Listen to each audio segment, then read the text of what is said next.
ви благодарам што сте со нас. На вонредна седница владата денеска ги намали акцизите на горивата и ја продолжи важноста на намаленото ДДВ на горивата за да спречи раст на цените. Очекувањата се дека со утрешната одлука на регулаторната комисија за енергетика и воведените мерки цената на дизелот ќе остане иста, а на бензините ќе се намали за 2 денари.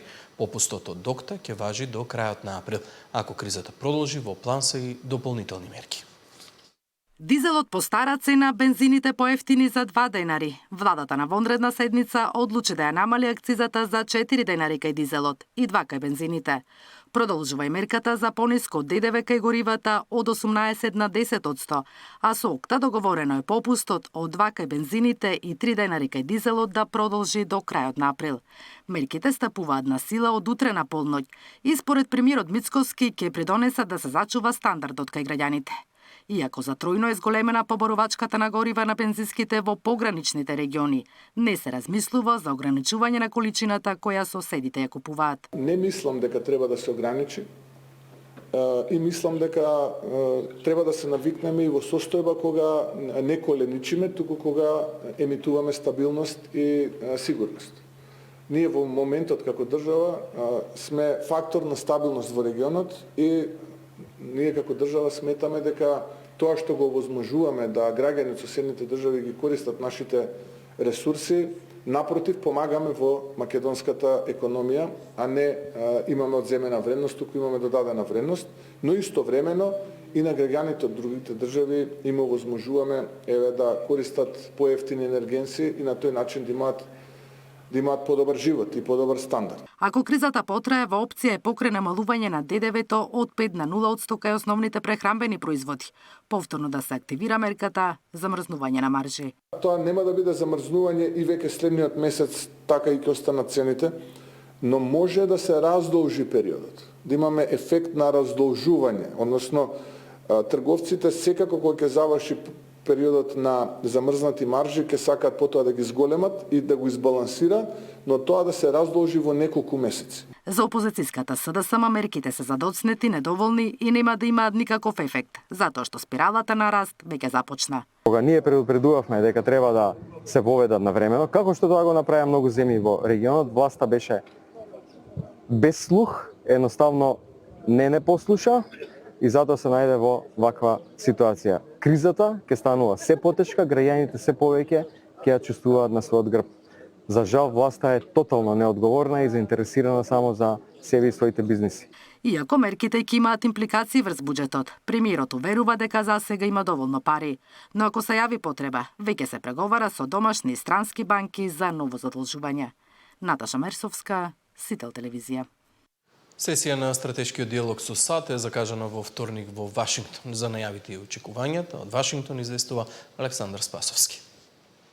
Македонија и САД во вторник ќе одржат сесија на стратешкиот диалог. Настанот е закажан за во доцните попладневни часови по македонско време во седиштето на Стейт Департментот тука во Вашингтон, а домакин ќе биде заменик државниот секретар на Соединетите Американски држави Кристофер Лендау. Најавено е присуство на прилично голема македонска делегација. Ја предводи шефот на дипломатијата Тимчо Муцунски, а во секој момент во Вашингтон треба да пристигнат и министрите за одбрана Владо Мисајловски, за внатрешни работи Панче Тошковски, како и министерката за енергетика Сања Божиновска и Стефан Андоновски, министерот за дигитална трансформација. Најавени се разговори за безбедноста и одбраната, економската и енергетската соработка, како и за борбата против корупцијата и реформите во правосудството. На агендата се и регионалната стабилност, хибридните закани и продлабочувањето на стратешкото партнерство меѓу Скопје и Вашингтон. Оваа рунда доаѓа во момент на силен геополитички притисок поради состојбата на Блискиот Исток и пред се Украина. Па очекувано САД бараат појасна позиција на сојузниците. Се очекува македонската делегација да го покрене и прашањето за враќање на иселеничките визи кои САД ги замрзна во јануари годинава. Министерот Муцунски веќе истакна дека ќе бидеме прва земја во Европа која во рамките на оваа администрација ќе има сесија на стратешки диалог во Вашингтон. Стратешкиот диалог меѓу Македонија и Соединетите Американски држави е формална рамка за соработка на највисоко ниво. Платформата за долгорочна координација во повеќе области беше поставена уште во 2022 година, што беше јасен сигнал дека САД ја гледаат Македонија како клучен стратешки партнер на Балканот. Во февруари двете земји го подпишаа и договорот за царините, а неодамна во Скопје стигна и воената опрема која што ја набавивме од Соединетите Американски држави. Од Вашингтон за Сител, Филип Поповски и Александар Спасовски. Бугарската председателка Јотова ги свика европратениците за да ги потврдат бугарските позиции и да спречат промени во начинот на одлучување во Брисел. Власта и опозицијата во Македонија пак меѓусебно се обвинуваат за загрозување на националните интереси. Официјална Софија подготвува дипломатска офанзива во Брисел за одбрана на своите позиции во однос на македонските евроинтеграции. Ова доаѓа во период кога се погласни се пораките од европските институции за укинување на ветото при прием на нови членки и премин кон квалификувано мнозинство. Бугарската председателка Јотова свика итен состанок со европратениците од својата земја, порачувајќи дека е потребна поактивна координација и ангажман на сите институции за заштита на националните позиции. Од незиниот кабинет соопштија дека учесниците се согласиле Бугарија мора цврсто да остане на своите ставови и да инсистира Скопје да ги исполни обврските од францускиот предлог. За да ги започне преговорите, РСМ мора да ги исполни своите обврски со впишување на бугарите во својот устав. Бугарија и Северна Македонија немаат билатерален проблем. Западниот сосед мора да ги исполни европските критериуми за членство, од кои основен е заштита на човековите права. Во разговорот беа разгледани обидите на Северна Македонија да промени елементи во прифатената преговарачка рамка кои се во спротивност со европскиот консензус од 22. Се дискутираше и за опасноста од промена на начинот на гласање при прием на нова држава во Европската Унија со квалификувано, наместо со целосно мнозинство, стои во соопштението од бугарскиот кабинет. Состанокот доаѓа во пресрет на гласањето за извештај за Македонија во Европскиот парламент закажано за јуни, чиј известител е европратеникот Томас Вајц. Во меѓувреме тој оцени дека Европската Унија не е доволно фер во процесот на проширување кон Македонија. Паралелно, германскиот министер за надворешни работи, Јохан Вадефул, повика на укинување на ветото во Унијата. Иако не ја спомна директно Македонија, тој предупредува дека блокадите од поединечни земји членки ја ослабуваат Европската Унија на глобалната сцена и се заложи за квалификувано одлучување во надворешната и безбедносна политика. И додека дипломатските пораки се засилуваат, се заострува и домашната политичка реторика за евроинтеграциите. Власта и опозицијата веќе со денови меѓусебно се обвинуваат за предавство на националните интереси. Ветуваше враќање на името, поништување на Преспанскиот договор, сега повторно измислува тема за загрозување на националниот идентитет. Малцинствата во Уставот не се само бугарите, туку сите малцинства. Тоа не е прашање на Бугарија, туку прашање на Европската Унија. Не дозволувајте повторно да ве лаже и манипулира. Мицкоски го загрозува националниот интерес, а тоа е Европската Унија. Премиерот Мицкоски пак вчера обвини дека СДСМ и Филипче, како што рече, коленичат пред Софија и дека тоа е нивната единствена стратегија за евроинтеграција на земјата. Катерина Нешкова, Сител телевизија. Актуелната ректорка на УКИМ, која поднесе кандидатура и за нов мандат на чело на најстариот универзитет во државата, беше гостинка во тема на денот. Освен што го презентираше сработеното, Ангелова рече дека има позитивни очекувања од новите законски измени кои според неа треба да допринесат за зголемување на квалитетот во високото образование. Во моментов Универзитетот Свети Кирил и Методи го нема на најголем дел од меѓународните листи за квалитет. Проблемот е во публицистичката дејност. Значи, ние последено го следиме research outputот на нашиот универзитет. Годишно универзитетот наш објавува некаде околу 590 трудови на Web of Science. За жал, 100 од нив не се соодветно афилирани и не може да бидат признаени како трудови науки. И преку 600 уште трудови на Scopus. Кој греши овде? Професорите грешат? Мала е публицистичката дејност, значи 600 трудови и 500 трудови на Web of Science, 600 на Scopus е многу мала бројка. Ние имаме до сега направено неколку комуникации со администрацијата на Шангајска листа и правени се симулации за да се најде УКИМ меѓу првите 1000 на Шангајска листа. Ние мора да објавиме минимум 1500, значи плюс трудови. Тоа значи 3 пати повеќе од она што имаме сега. Мора да се зголеми публицистичката дејност, бидејќи така се зголемува видливоста. Ние како мерки сме превземале повеќе во овој период, значи даваме награди за најдобрите научници, стимулираме објавување на трудови на Web of Science и затоа ги плаќаме солидно нашите изражувачи.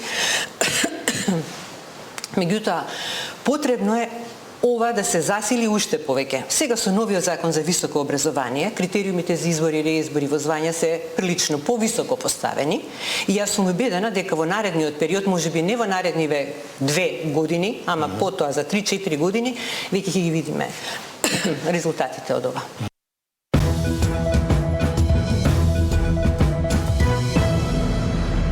Католичката црква Пресвето срце Исусово во Скопје утрово беше полна со верници кои денеска го слават Христовото воскресение Великден. Желбата и на свештенството и на верниците е мирот да се врати во светот. Синоќ имавме вечерна миса со која што го дочекавме воскресението, најрадосната вест во христијанството. Денеска таа радост ја продолжуваме понатаму. Супер, добро е било и синоќ сам била и сад опет. А ја имам 2 Ускрса и 2 Божиќа. Јас сум католкиња, ми сме православни и славим и тај. Мисата беше многу убава. Хор е прекрасен. Ние јадеме колачиња прво и после со фамилија ќе јадеме заедно и сега доаѓаме во црква да се молиме. Католичката црква ова година на посебен начин повикува, тоа е молење за мир во светот. Нека воскреснатиот Христос даде мир да замолчи оружјето во Украина, на Блискиот Исток, за да можат и тие луѓе како и нас, како и ние овде, да се радуваат на ваквите денови на празниците. In questo giorno di festa abbandoniamo ogni volontà di contesa, di dominio e di potere e imploriamo il Signore che doni la sua pace al mondo funestato dalle guerre e segnato dall'odio e dall'indifferenza che ci fanno sentire impotenti di fronte al male. Мисијата Артемис 2 на НАСА веќе неколку дена е во фокусот на вниманието на светската јавност. Леталото кое треба да направи круг околу месечината со цел да се обезбеди успешна мисија во иднина, во моментов се наоѓа најдалеко од планетата Земја. 4 астронаути кои се во него ја добиваат целосната поддршка од центарот на НАСА во Хјустон, Тексас, а таму се наоѓа и единствената македонка Мартина Димовска. Со неја разговара во живо во вестите во 16 часот. Еве делот тој разговор. Мисијата Артемис 2 е исклучително важна според мене и според многу од нашите колеги, затоа што е првата мисија со екипаж која што ќе патува кон месечината по повеќе од 50 години од времето на Аполо од 1972 година чина.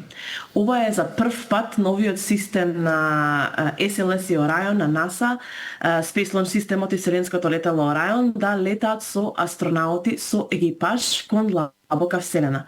Мисијата трае околу 10 дена, при што астронаутите ќе летаат околу месечината и ќе се вратат тука на Земјата, ќе имаат сплешдаун во Сан Диего и главната цел тука е да се тестира вселенското летало Orion, како и сите системи за поддршка на екипажот во реални услови во длабока вселена.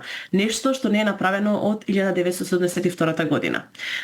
Артемис 2 е критичен чекор затоа што успехот на оваа мисија директно зависи од следната мисија Артемис 3, која што ќе треба да ги врати луѓето на површината на месечината и да се започне на нова ера на човечко присуство на месечината и подготовка за можеби мисии кон Марс. Трамп со нови директни закани кон Иран да го отворат ормудскиот теснец или ќе се соочат со